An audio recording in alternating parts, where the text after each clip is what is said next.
بعيط لما بشوف بابا. لما بشوف بابي. لما بتشوف صورة بابا في التلفزيون؟ ايوه. طب ليه؟ طب ليه يعني؟ بتحس بإيه يعني؟ نعم؟ بتحس إن هو وحشك عايز تشوفه؟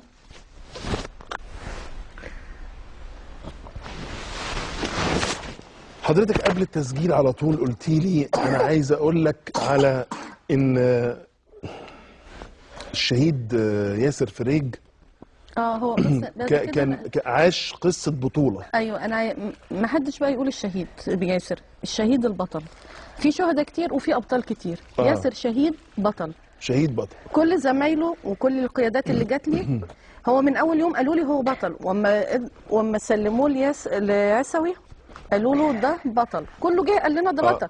ده مش مجرد عيل كده بيعدي ومعاه بندقيه وضربه، لا.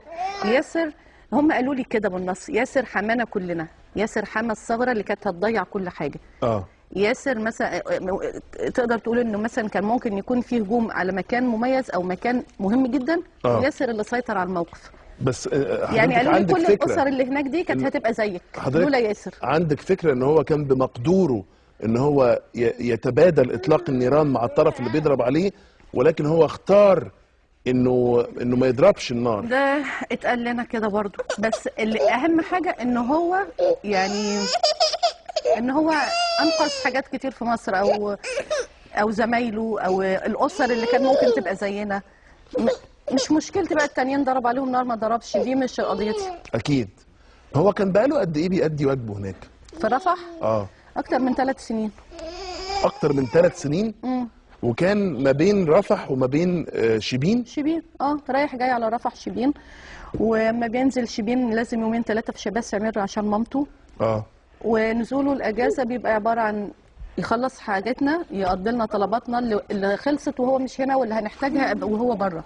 تمام. ولازم نروح لمامته وخلاص، وعلى كده. وقلتي لي مدام نهى ان انتوا قبل الموضوع ده ما يحصل باسبوع غيرتوا السكن. لا، قبلها ب10 شهور. قبلها ب10 شهور. يعني احنا كنا ساكنين في شقتهم القديمه بتاع بابا ومامته اللي كانوا فيها في شبين من زمان قوي. دي كانت شقه جوازنا. وبعد قبل 10 شهور من دلوقتي نقلنا في شقه ثانيه، يعني كرفع مستوى. يبقى اكيد انتوا كاي زوجين في الدنيا كان ليكم حلم بتحلموه لاسرتكم. كان ايه هو الحلم ده؟ يعني كان